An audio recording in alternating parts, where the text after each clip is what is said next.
Welcome back to Tuesday Night Lights, where we have got a huge prime time matchup on the cards for TNL4. You know me, I'm Bepic, but I've brought in the big guns again for prime time. Somber, it's becoming your spot. How you doing? Oh man, I'm just excited to be here. I love good Rocket League. I love good Collegiate Rocket League, and I love being part of Tuesday Night Lights. So back-to-back Tuesday Night Light main events. Last time was a Game 7 thriller, and hopefully we see more of the same here tonight.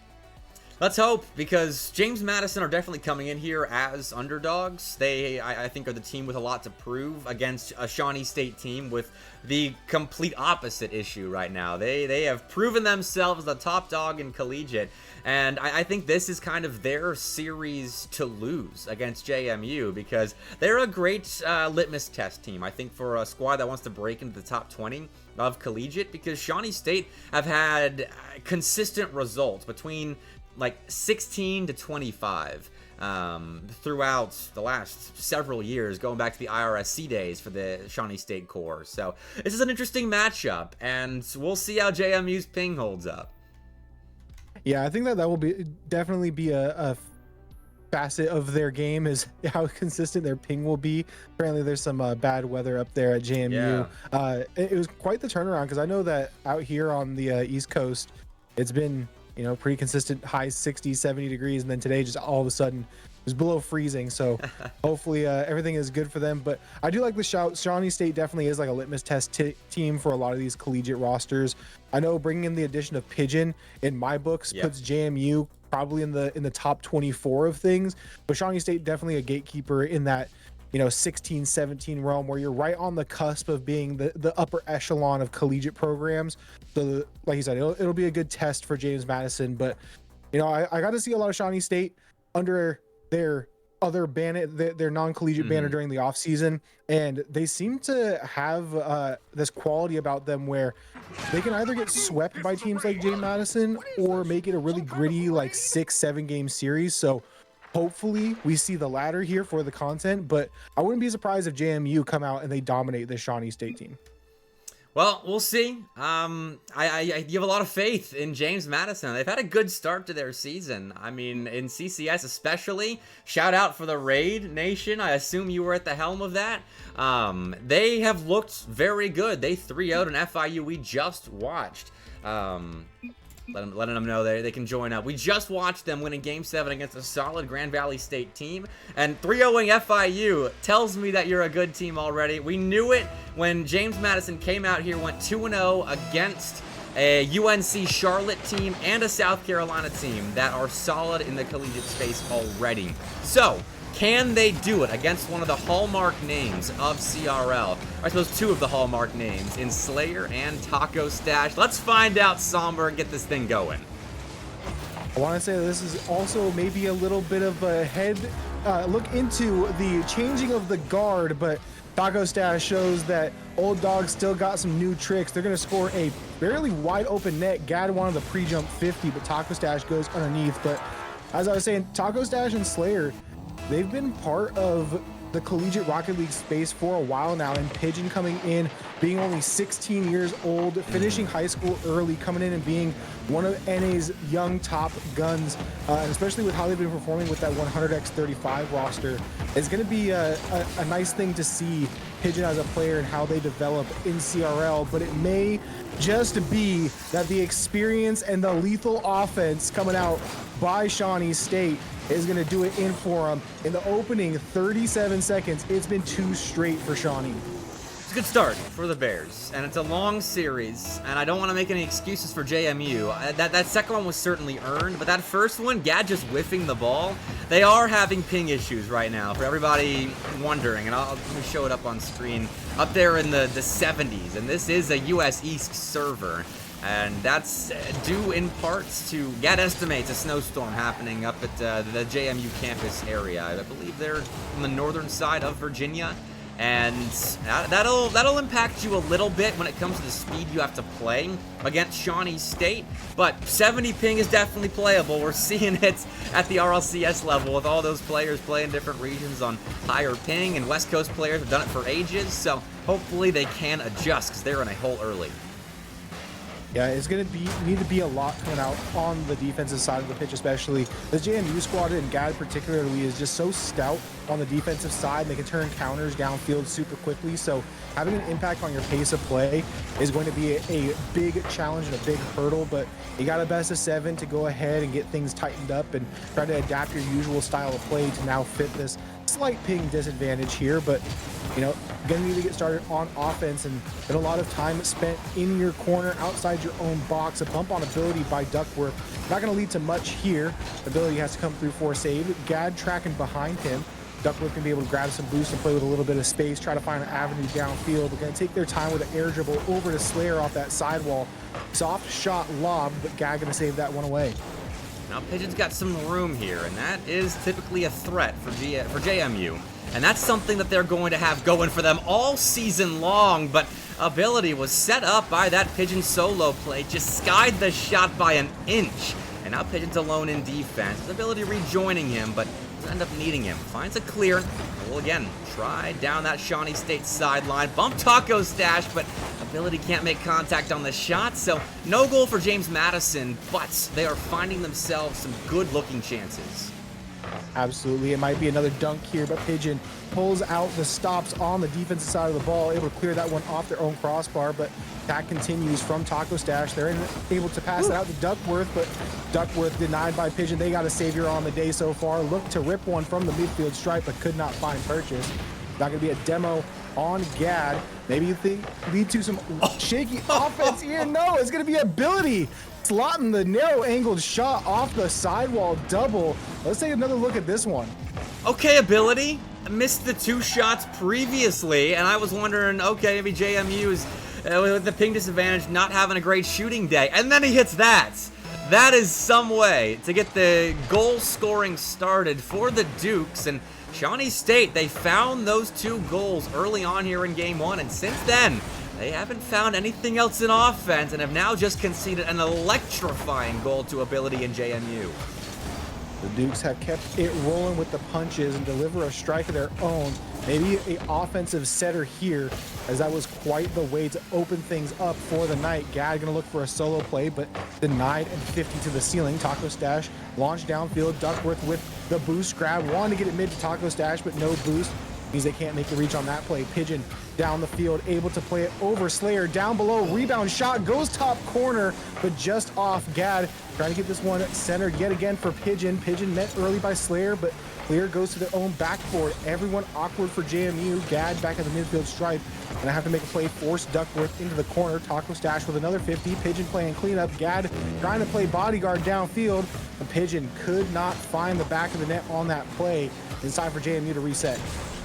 Got to get 100 boost to do it. Fuels up twice, actually, preventing Duckworth from stealing 100 in the corner. But Shawnee State have some room to start their offense again, because for all the pressure that they had on the JMU backline at the start of this game, the Dukes have sent right back their way in the second half of game 1. But Slayer has an exposed net and places the ball perfectly. Shawnee State see that crazy ability double and raise JMU. Just a simple transition into offense.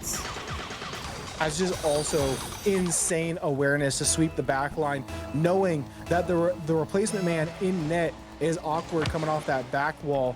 And you just find yourself to a fairly easy and routine goal number 3, trying to seal the deal here in game number 1, but it's going to be GAD to maybe find one more. No!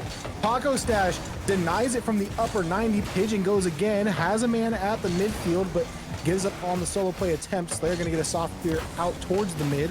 Ability to the sidewall. Has a man in GAD put into the backboard, and ability able to get it past the defense. 10 seconds, a kickoff, and a dream. See if the Dukes can put a comeback together.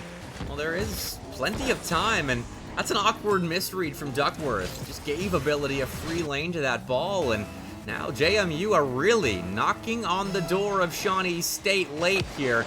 We get to overtime, that would be something else. And GAD's on the ball, off kickoff. He won't find a second touch, but Slayer to rush into that ball, still gets back to it and sends JMU all the way back here. Has Duckworth up ahead to work on spiking the ball on 0 seconds, but it's JMU that end up doing it themselves. So game 1 goes the way of the Bears thanks to a strong start in the first couple of minutes. Yeah, they were able to capture that momentum early and ride that wave throughout, and finding that third goal late really did, cement that they were in the driver's seat. It looked shaky in the latter half of the game. JMU looked like they were starting to gain some momentum, but you put that third on the board, give yourself a little bit more room to breathe. It still was a one goal affair, but if James Madison can play like they did in that latter half to open things up, keep that backline rotation a lot more solid and not really having to pre-jump those save attempts, is going to be a lot cleaner of a game too, and see if they're able to regain or if Shawnee will just be too much to steamroll. I definitely was worried at the start of that game that Shawnee State would just tear through the Dukes, but the second half of game one really did give me hope that this is going to be a very tight series through and through. So we'll see what happens going into game two, but Shawnee State have the ball in their court, and I do want to lead into game two here. I know all the talk is about Pigeon being the next star in the collegiate space, but Taco Stash is one of those guys that is so quietly stellar. It's unbelievable. He's got so much mechanical ability, and when Shawnee State is performing at their highest level, obviously it's all three of them working hard, but Taco Stash leading the charge offensively provides such an entertaining offense to watch. Absolutely. Like you mentioned before we got into the series, even back to the IRSC days, this team has been so good through and through with Slayer and Taco Stash. And going into Collegiate Rocket League, that was my introduction to RL Esports, was the CRL and Summer Series, and watching that IRSC squad whenever they were on the CCA channel. Shout out the CCA streams. I tuned in because I knew that Taco Stash was going to put on a show. So here, him being that offensive leader and having a mind like Slayer behind the team, being able to make sure that the comms are good, you're down but never out with this Shawnee State team. So it's going to be a very highly contested game against any opponent that they bring on. Duckworth, while I was highlighting Taco Stash, put together a very nice opportunity about a minute ago now. So Shawnee State's definitely no shortage of offensive firepower on their end of the field, but Slayer's giving that ball up mid, so Pigeon will happily take advantage of this space, somehow scoop that ball and keep control, but Taco Stash needs to stop on the goal line. Looks to transition the ball to offense and will at least get it center, but is forced into a couple of neutral 50-50s here. So JMU can now work their offense. Duckworth gonna get a clear out, try to find Slayer, but Gad on the pre-jump, looks for the second touch out of the corner, but just a slight bit too low on that read. Pigeon, last man, wants to pop and go high, might be able to get it over Taco Stash, but not much further. Double commit out of Gad and ability, but not punished. Ability tried to 50 out Slayer on that touch towards the midfield. But now it's going to be Shawnee State with a little bit of offense. Past mid, does find Taco Stash, but the shot does not find the back of the net. Maybe Taco Stash bumped out. We're going to stay on the ball and just kind of bully JMU here, try to waste some of their resources, get them a bit frazzled. Works almost to success. Duckworth had to get pre-jumped on that attempt. Player pop high to the midfield. As a man in Taco Stash, waiting in the wings, over to Duckworth. Duckworth shoots, but does not find the goal. What a save coming out from Pigeon on the back line. Ooh, Billy just got Goomba stomped, so the save won't be built upon. Shawnee State can have a second go with this opener. Still past the halfway point, no goals in game two. We have not slowed down by any stretch of the imagination, but the scoring has slowed just a little bit. 2 minutes now, and redirect on target will give Shawnee State another attempt on the JMU net, but the Dukes find a way to get that ball at least to the midfield line, and Gad has just missed on the backboard again. It's an awkward miss from Gad again, being a bit of a factor, but it's come back to bite him right here. Yeah, Gad had a little bit of space to work with too. Maybe didn't need to go quite as early, but you want to try to get that pinch clear out, utilize the boost that you do have in the tank. But again, unfortunate misplay on the defensive side, going to lead to an opening goal for Shawnee State. Ability, though, able to clear that one through, find two touches, pinch back out central to Pigeon. Pigeon finds a second touch. It is on target, but has to be saved away. Duckworth now with a flick towards the mid. Player touching the corner. Duckworth with a boost grab. Taco Stash turns off that ball, fakes out one defender, but does not fake out Gad. They're able to get a touch back into the orange half. Pigeon now out of the corner, tries to get it past one, but cannot do so. Zero boost for Slayer, so it's going to leave it to ability. Take over. Duckworth quick to the 50, and now downfield we go. Gad met up in the air. Still trying to find some offense here on the orange half. Booming clear, gonna force a save to come through by Pigeon. Demoed on the back line. Gad is up early. Wants to take to the sidewall. Could have left it for ability, but goes for the double tap instead. Now Gad shoots, finds the post. No good on the rebound. And JMU just seem to not be able to find a shot right now. I mean, that first shot's tough to put in. I don't know how Gad got a rebound opportunity, but I'm pretty sure he was surprised that ball came at him. And they're getting chances, JMU is, but need that second goal here. Otherwise, they're facing a 2-game deficit, and Gad will try again off the ceiling. His ability in tow to shoot, it puts it off a Gad. That sets up Pigeon with some space. It's crazy right now on the Shawnee State goal line, but the Bears still find a way to get out. They might have another opportunity here. Ability played that almost too slow. Taco Stash came in screaming, looking for a shot there, but did not find it. Pigeon able to read that one off the touch from Slayer. Gad now up early, can't find the skim there. Now Slayer up to the backboard. Ability having to save this one through, but Duckworth proper positioning. Wanted to look for a catch there, couldn't find it. Taco Stash wanted to go for a flip reset, didn't need it as they just took that one through. And again, Shawnee with 10 ticks left on the board, they find a cushion goal here to put this one firmly in their possession. And to their credit, things have gotten weird for Shawnee State at the end of these games as JMU stage late comebacks, but they've weathered that storm extremely well right there. That's a cool, calm, collected type of transition to get the second. Taco Stash will score a third for Shawnee State, his second on 6 shots here, but man, Shawnee State, it gets close, but they are able to hold James Madison at arm's length fairly well throughout the set. Yeah, and this has to be frustrating for JMU as well, because you know that you have the capabilities to be much more equal with a team like Shawnee, and you know, you may not win the series, but you can at least put up a fight and make these 1-goal overtime situations. So a 3-0 loss here in game 2, going down 2 and now having to win 4 before you lose 2 more makes it a very tough proposition for the Dukes. And they are right there. They're generating high-quality looks. They're just off target with them for the most part. And then defensively, there are these errant misses or miscommunications that Shawnee State's taking advantage of. And I don't want to call it because of ping, but that's 2 games in a row where a direct whiff has led to a goal immediately after. And in this kind of series, every single goal matters. So James Madison, maybe they have to adjust to whatever's causing that or giving Shawnee State space in the infield, but whatever it takes, they need to implement it now.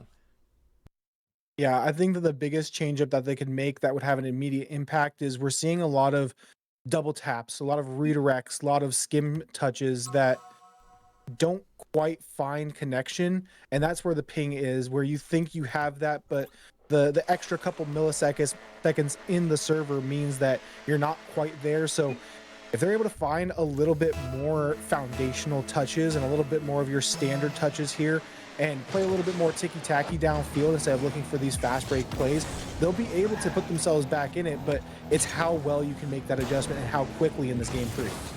Ooh, pitching. Deeks, the first challenger in Taco Stash, does the same to Duckworth, and Cad tried to put a strong shot far side, but Slayer stays at home, and that's the type of block that a cerebral player like Slayer can get for you. He's one of the few collegiate players that I've used as a replay example for one of the players I coach as to how you should play the game, what kind of game sense you should bring to the highest level of collegiate, because he's not the most flashy player. You won't see him scoring the same kind of things Duckworth or Taco Stash or Pigeon or Gad will score for you, but he is so smart, and I love how he positions himself around the field. And he surrounds himself with these good players and unlocks them, and it's so much fun to watch. Absolutely, and it also goes to credit, you know, the teams that he's coached and the experience that he has with his game sense and where it has been able to get to him. And I think the best way to describe his play style is no wasted movement. He doesn't go unless he has to. He doesn't use boost unless he has to, and he's not tornado spinning and going for, like you said, all the flashy plays, but he knows what plays he has to make, how he has to make them, and when to go for them. As Taco Stash going to slice and dice up the defense. Take it coast to coast, why don't you? As Duckworth gets the steal, but we know who put in the work. Oh, Taco Stash knew he had Pigeon dead to rights and timed the cutback perfectly. That's great. Shawnee State again take advantage of James Madison's slight mistake. That one is a slight mistake with ability, betting on his ability to read the Shawnee State back line, because Gad went all in, creating space. Ability dove in, leaving Pigeon in a 1v2, and Pigeon had to win that challenge. So that was an extreme gamble that JMU just took for the really opening play of Game 3, and it backfired completely. Great execution on the transition, and now Shawnee State have to again fire from their goal line. 2 men go on the Shawnee State goal line, but no punish coming through. Duckworth gonna find a second touch. Slayer turns back off that. Not enough boost to put their head into the play. Gonna give Gad a free look, but not able to find the second touch. Taco Stash takes it to the backboard, getting assaulted by 2 members of the JMU defense and put them off target. Pigeon able to make a 50 there. Has Duckworth up and goes for the ground pinch. Slayer was bumping ability in the back of net. Gad able to sweep on through that back line and get that one cleared out to a corner. Taco Stash on the 50 mid. Pigeon pop over. Wanted to probably play that with a little bit more possession, but now looking for a bump. Able to take away the ball from Slayer. Duckworth and Taco Stash both up. They're going to get a booming clear. Reset JMU just a bit as ability awkward on the back line. Not a good clear, but is able to follow it up. Pigeon with a touch towards the center of net, but Duckworth, great defense, able to put that back into the hands of Taco Stash. Ability will play this to himself. Got through Duckworth. He had to follow up. The Slayer on the sidewall, but it's so slow going for JMU. You have to 50 through everybody, and actually, they do, but Duckworth is back in time to prevent JMU from scoring their first of Game 3, and that's an unbelievable stop because that net was wide open. I have no idea how Duckworth made that save, and now Shawnee State's rewarded with possession. Even when JMU makes the right play, it just seems to not work out. Shawnee State pull off a miraculous defensive play, keep this one at 1-0 in their favor. Might find a second. Slayer could not find the dunk. Gonna be a big demo to come through. Taco Stash out of the corner. Gad to beat. They get a pinch on the sidewall, but Duckworth too quick to the touch. Ability to the backboard. Slayer back center. Tries to put the shot on. Pigeon backboard defense. Able to take that one through. Flip reset doesn't do much, and even with the help of ability, Taco Stash able to muscle their way through. Looking for one more touch, and the secure from Slayer off target finds the post, and a fast break downfield by Gag. Going to be cut off by Duckworth. They're able to still stick through the play, but gave Shawnee just enough time on the delay to get back and play defense. It's an interception incoming from Gal. Go backboard with this, but Taco Stash has so much time to read that play off the backboard. And now Pigeon's overcommitted looking for boost, giving Slayer an opening. And again, it's slim margins, but Shawnee State are always there to fit a shot through. That second man, just right positioning, right place, right time. They have the trust and the faith in their teammate to get a ball center, to get a ball in a place where they can make a play, and then count on themselves in their ability to make said play. And they do it time and time again. Got under 40 seconds here and a flip reset over to Duckworth, but the defense is going to intercept the passing lane, but put it in your own net. And already down 2-0, that is the last thing you want to see out of JMU. Oh, Pigeon tried to read this by hovering in the air and feathering, but there was too much on that flip reset ball. And Slayer even had a passing option right there to finish the playoff if Pigeon doesn't make the final contact. Still, though, I said that Slayer isn't the flashy type of player to do the double flip reset, musties, whatever it takes to put flash on the ball. But right there, that's a simple flip reset that, you know, back in the day is some flash, and he got some power behind it too. Absolutely, and again, Slayer, great defensive play. He jumps early to get that ball through on the last JMU push, and then able to half flip into it, clear it through, and now they're back on the blue half, and wasting time is what this team does so well. A big pinch 50 across. Pigeon tried to keep it up, but Shawnee State now up 3-0. The Dukes gonna need a reverse sweep, and from what I've seen out of them, 9 times out of 10 on a night like this, I would say I believe in them, but they just have not been able to get any offense going, and it's tough for me to have that faith in the Dukes to pull off the feat.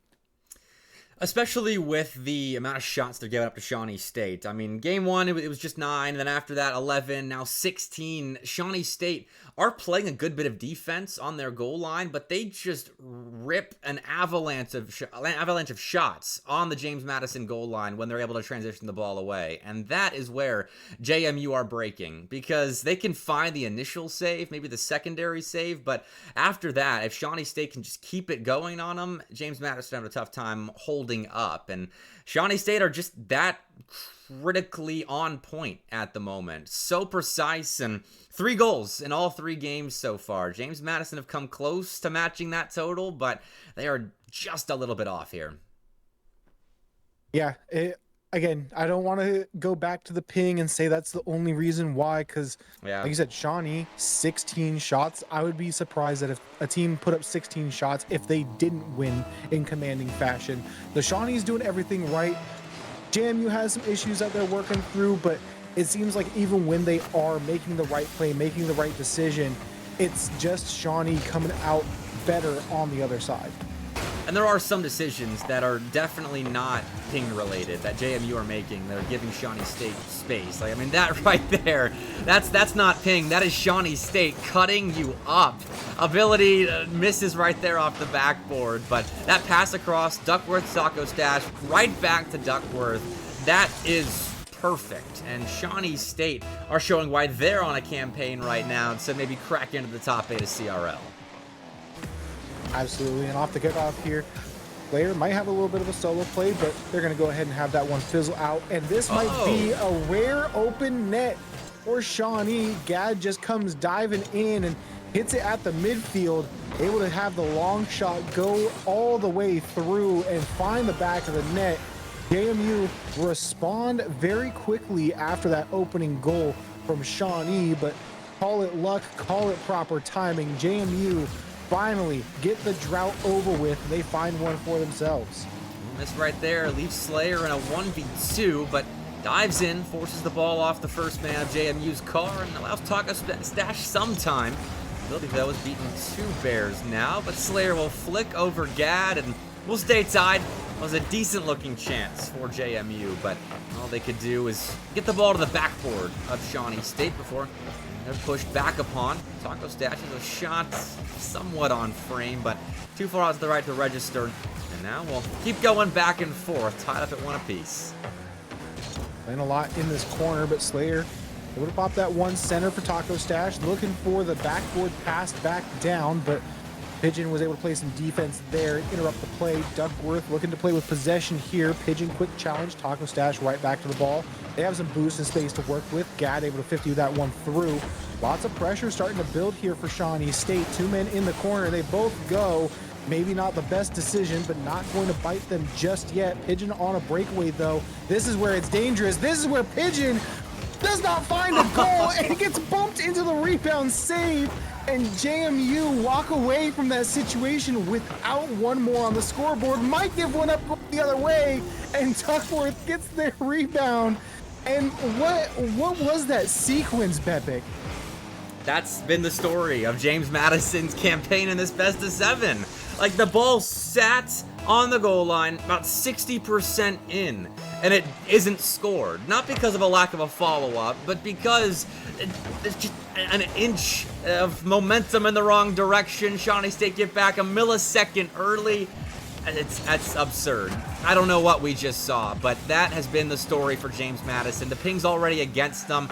They've had plays like that against them all night, and when Shawnee State is putting together a pretty perfect series, even outside of that, you're just battling uphill at an incline you really can't surmount. And there is still life here. We still have half a game left. JMU's only down a goal, but Shawnee State, when they've had leads like this typically in this set, they've kept them.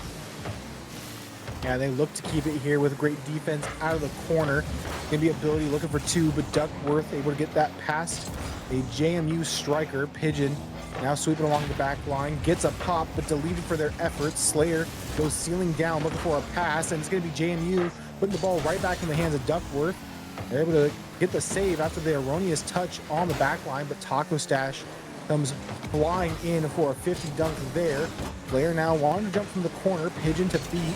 They might have a little bit of a lane. They can find the narrow angle, ends up pinching it back center.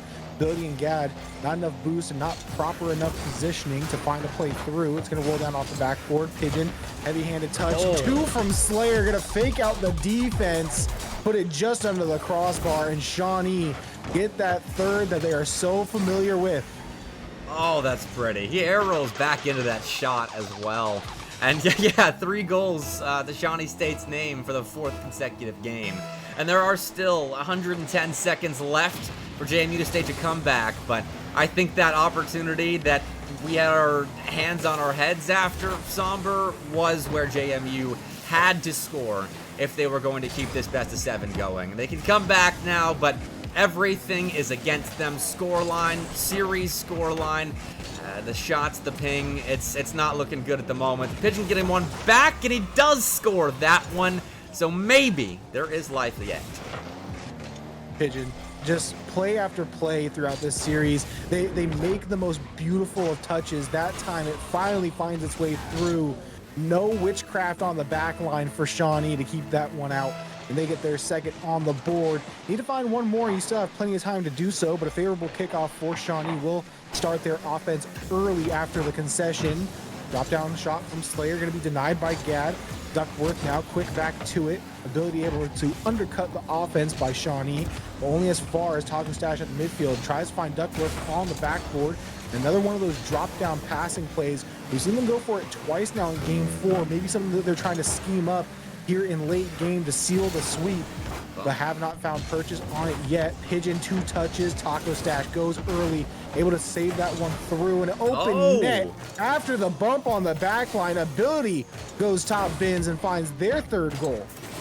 Well, credit to Taco Stash for stopping that first one. That was a great save that he made. Before I talk about James Madison and their resilience here, down by 2, having missed so many chances this series to keep these games manageable, and they come back in the first game of a potential reverse sweep run. Like, everything is against them right now, but they tie us up, and maybe make Shawnee State sweat just a little bit here in the late stages of game 4. They like sweat but not worried. They have the trust in their own ice if it does have to come down to that. Pigeon does not want to see extra time. They try to go out of the corner. Ability, slow play, flip, reset, over 1. Pigeon reads the touch. Gad with the follow through. Taco Stash with the defense. No dunk comes through on the goal line from Ability. Pigeon has one more look. They drop it in the bucket, but Duckworth the save. Taco Stash finally clears it on through. Has Slayer trailing, looking for a bump. Gad getting bumped on the back line. Taco Stash, no dunk. Ability has one more touch, but it's going to be Shawnee State to send us to overtime. Shawnee State's back line is incredible. They don't care how far the ball is in their nets. They're going to find a way to make a save no matter what. That's an absurd stretch. Pigeon can still win it for JMU. Keep them going in this best-of-7, though Duckworth stops him again. Story for the Dukes. Duckworth now up front, boxing Pigeon out, allowing space for Taco Stash to dunk both Gad and Pigeon, who went up for that ball, but doesn't pan out. JMU find a way out, center the ball, but Duckworth's ready for it. He puts it on Slayer's head, and we're going coast to coast in the blink of an eye, really, for both teams here. Oh, Duckworth back to Taco Stash, and no, we went for the catch on the goal line, and it just puts it right back in, but Duckworth, the awareness to see Pigeon go and know that that's an easy clear for him and get it right back into the hands of your greatest shooter, Taco Stash, to seal the deal. Shawnee State, after JMU put up the best fight of the night for them, they are able to get it done in overtime. And that was impressive from both teams. James Madison showed that they are absolutely a top 40 team in Collegiate. I mean, we had 2 1-goal games. The 3-0s really didn't feel like 3-0s, except for maybe game 3. That definitely was a bad game for JMU. But Shawnee State took a team that is hungry for wins, and even when James Madison found momentum, they lit a bit of a fire, they still found a way to stop them. Shawnee State did on their goal line with crazy diving saves. That was a complete 4 games from the Bears, and that's why they are in the top 20 right now. Yeah, I mean, it was just that back line. That back line seemed to find new levels that every time JMU, it seemed like they found a new recipe for success on offense. They tried to shake up looks. Shawnee was just there with a response time and time again.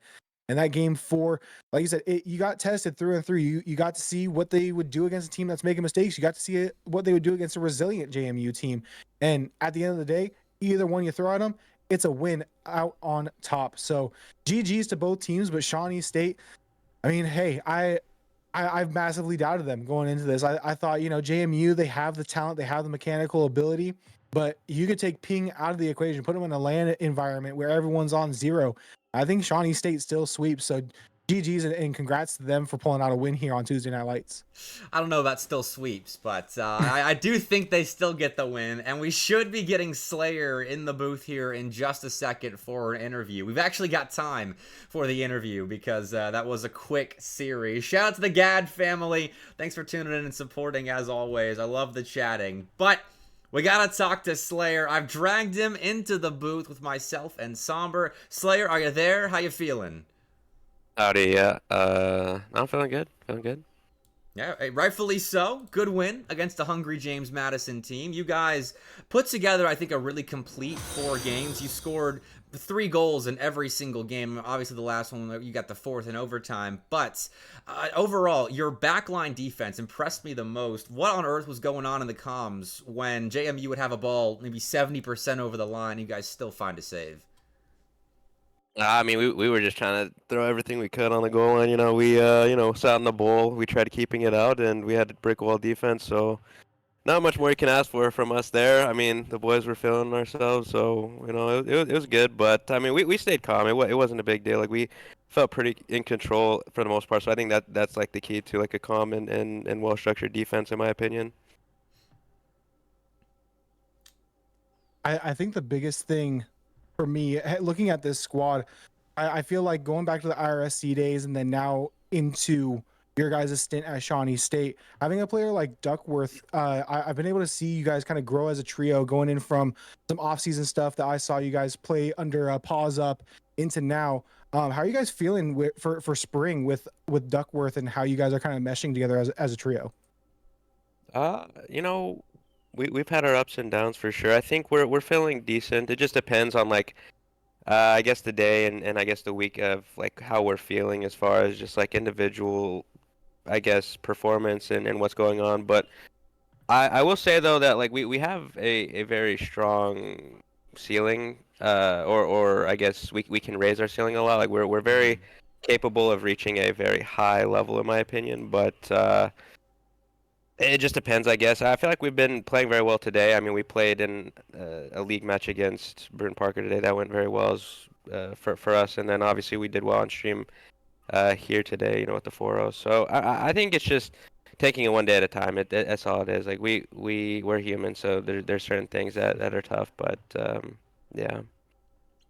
Yeah, and being human, I know that everyone has their ups and downs, and obviously today has been an up day for you, but I know casters like us, we like to bring up that you have a fairly pedigreed coaching background as well in the RLCS. So how frequently do you have to pull out the coach slayer when you're in the comms, or is everyone kind of still just locked in from the start? I feel like we're relatively locked in. I think it helps bring. It depends on the match, right? I mean, there's certain things where I might, look into teams or how they play going into it, but even if that's not the case, I think just the ability to kind of understand what key patterns to look for and how to kind of make on the fly adaptations with the team and the boys that are on my team are very well at like being able to kind of spot that as well, but also just apply it. That's like the biggest thing is just being able to kind of work together and understand like what we're working on or what we need to change, I guess. We felt good, to be honest, in this series. Like we didn't really have to change too much, but it comes in handy for sure, especially when we do play against very very tough matches when the series is very close. And I mean, that's all part of the grind, I suppose. Always implementing those small little fixes if you need to. And I'm curious what the routine is like. And I remember watching your vlog video that you posted on your YouTube channel a couple of months ago. But at Shawnee State, I mean, you guys compete in a lot at the top level of CRL, and I'm wondering what the routine is like for you guys. How often you play together? If it's a lot of individual work or a lot more scrims and match play, or what it's like up there. Yeah, that's a good question, honestly. The YouTube throwback, with the vlog, Yeah. that's pretty crazy. I love it though. But yeah, I mean, it just depends. Like everyone's different. Everyone has their own kind of schedule. I know this semester is a little tough for us because I know I have 2 late night classes. Dylan has, or Duckworth has, a late night class. So it's a little tougher this semester to get some scrims, but we try to prioritize any days that we do, especially during the week, to try to get scrims. And then we have quite a busy schedule with NASN, ECAC, and stuff like that. So for the most part, we just try to use that time to work on stuff. I mean, we played a lot in the summer, as Sombra was talking about, playing under the Pause Up name, and Spade, that kind of helped us get some repetition under our belt, and the ability to just like kind of know how we play. I feel like we're pretty comfortable with how we play as a team right now. Like our chemistry is there. It's just really a matter of if we're feeling well individually. That's what it comes down to at this point, for us to succeed, I feel like. And today, I feel like everyone felt pretty good individually, so we were able to kind of push that together. Hey, I appreciate you guys playing a show match. It shows that you're here to improve, even though you're top 20 right now in the colleague power rankings. You're still looking for improvement, and I appreciate that. So Slayer, I appreciate you playing. Thanks for joining us in the booth. Yeah, no, appreciate you for having me. Thanks to everyone else supporting. I know my family is watching. I know a lot of friends and family are watching. I know it's my girlfriend's first time watching a stream as well, so it's a pleasure to have you be the casters and everything. So it's a W. Love it. All right. Break time before our final series of the night on Tuesday Night Lights. East Carolina versus Texas Tech coming up in a little bit. Somber, thank you for joining me on stream as always. You are a legend, and I'm sure I'll see you again on Tuesday Night Lights. But for now, taking a short break. I'm sorry for the ads. I want to take out pre-roll. In the meantime, everybody, but enjoy the Synthwave Tuesday Night Lights trailer, and I'll see you a bit. And Slayer, thank you for the subscription. All right, break time. See you soon, everybody.